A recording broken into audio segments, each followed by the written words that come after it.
بس صاحب، آج کا سوال یہ ہے کہ قرآن نے صاحب علم کس کو کہا ہے؟ ناظرین، قرآن نے کسی پیر و مرشد یا کسی امیر جماعت کو صاحب علم نہیں کہا۔ قرآن نے صاحب علم یا عالم اسے کہا ہے جو کائنات کی تخلیق پر غور و فکر کرتا ہے۔ سورہ فاتر آیت نمبر 27 اور 28۔ بلکہ قرآن نے تو یہاں تک کہہ دیا ہے کہ جو لوگ خدا کی تخلیق پر غور نہیں کرتے، ایسا لگتا ہے جیسے ان کی موت قریب آ گئی ہے۔ سورہ الاعراف آیت 185۔ بلا شبہ قرآن نے بہت سارے معاملات کی طرف انسان کی توجہ مبذول کروائی ہے، لیکن اس کے ساتھ اس نے مطالعہ کائنات کی طرف بھی بہت زور دیا ہے۔ کائنات کا مطالعہ کیوں ضروری ہے؟ اس کی دو وجوہات ہیں۔ اولاً کائنات کے مطالعہ اور فکر سے وجود باری تعالیٰ کے ہر وقت زندہ و جاوید ہونے کا ثبوت ملتا ہے، اور دوم جوں جوں انسان کائنات کی گہرائی میں جاتا ہے کہ یہ کس طرح وجود میں آئی اور یہ کس طرح بغیر کسی التوا کے صدیوں سے رواں دواں ہے، تو خدا کے بارے میں انسان کا ایمان و یقین مضبوط ہوتا ہے۔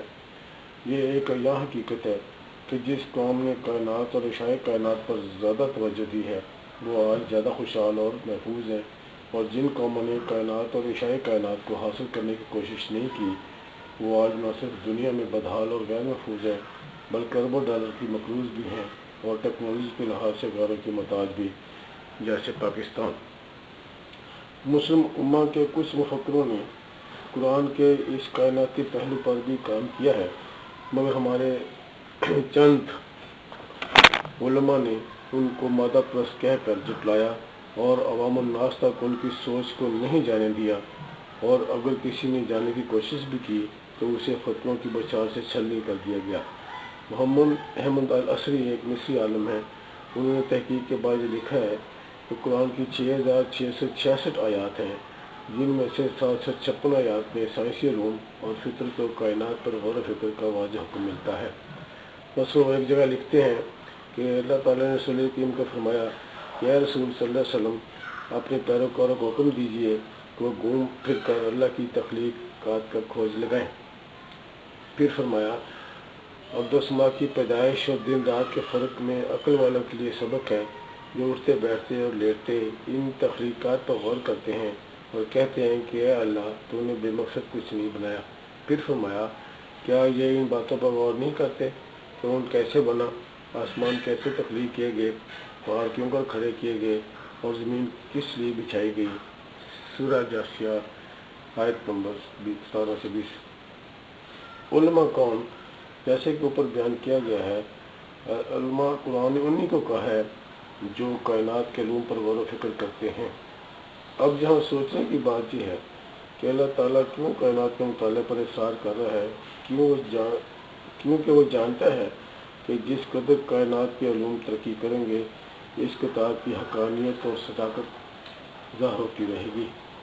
آج یہ بات بالکل یہاں ہے کہ جن لوگوں نے کائنات پر تفکر کیا، انہوں نے نہ صرف خدا کی حقیقت کو پا لیا، بلکہ دنیا میں بھی عزت و وقار اور آسودگی حاصل کر لی، اور جن لوگوں نے کائنات کے علوم سیکھنے اور توڑنے سے گریز کیا، وہ نہ خدا کی حقانیت کو پا سکے اور نہ ہی زندگی میں آسودگی اور عزت پا سکے۔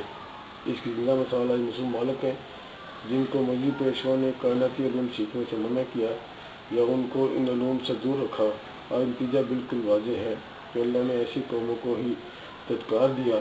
یہ قومیں آج بھوک اور ننگ افلاس، خودکشی، خودسوزی اور دہشت گردی کا شکار ہو کر دنیا میں بھی ذل و خوار ہو چکی ہیں، اور اللہ کے نظر میں بھی گر چکی ہیں، اور صرف اس خوش فہمی میں مبتلا ہے کہ رسول اللہ صلی اللہ علیہ وسلم کی امت ہے، لہذا ان کا کوئی بال بھی بھوکا نہیں کر سکتا، حالانکہ یہ اخلاقی اور معاشی طور پر مر چکی ہیں۔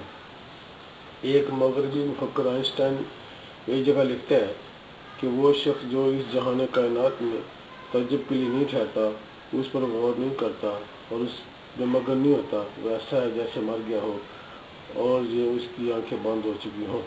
آئنسٹائن کا یہ قول درج ذیل آیت کا ترجمہ ہی محسوس ہوتا ہے۔ کیا یہ لوگ زمین و آسمان اور اللہ کے دیگر پیدائشوں پر غور نہیں کرتے؟ شاید ان کی موت قریب آ گئی ہے۔ سورہ الاعراف آیت 185۔ ایک اور مغربی مفکر سر جیمز لکھتا ہے کہ فلکیات پر 40 برس تک غور کرنے کو اس نتیجے پر پہنچا ہوں کہ جس طرح ایک مصنف کو سمجھنے کے لیے اس کی کتابوں کا مطالعہ کرنا ضروری ہوتا ہے، بالکل اسی طرح اللہ کے سمجھنے کے لیے اس کتاب روشن یعنی کائنات کا مطالعہ کرنا بھی ضروری ہے۔ ہم جو اللہ کی تحریر العقل تخلیقات پر غور کرتے ہیں، اللہ کی عظمت و حکمت کے پردے اٹھتے چلے جاتے ہیں۔ علم وہ زینہ ہے جو ہمیں اس کی بارگاہ میں پہنچا دیتا ہے اور قریب پہنچ کر ہم اللہ کی عظمت و جلال سے سہم جاتے ہیں۔ سر جیمز کا یہ اظہار قرآن کی اس آیت کا ترجمہ معلوم ہوتا ہے۔ کیا تم نے نہیں دیکھا کہ خدا نے آسمان سے نہیں برسایا تو ہم نے اس سے طرح طرح کے رنگوں کے میوے پیدا کیے اور پہاڑوں میں سفید اور سرخ رنگ کے قطعات اور بعض کالے سیاہ۔ انسانوں اور جانوروں اور چارپائیوں کو بھی کئی رنگ ہیں۔ خدا سے تو ان کے بندوں میں سے وہی ڈرتے ہیں جو صاحب علم ہیں، بے شک خدا غالب اور بخشنے والا ہے۔ سورہ فاتر آیت 27-28۔ قرآن کی آیات سے وہ باتیں واضح ہوتی ہیں کہ خدا کے نزدیک صاحب علم یا صحیح معنی میں عالم وہی ہے، اور خدا کی قرابت اسے ہی میسر ہے جو خدا کی کائنات پر غور کرتا ہے، اور پھر خدا سے صحیح معنی میں ڈرنے والا بھی وہی ہے جو کائنات اور مظاہر فطرت پر غور کرتا ہے۔ اور اسی بات کی طرف نہ صرف آیات کا اشارہ ہے بلکہ مفکرین کا بھی اشارہ ہے۔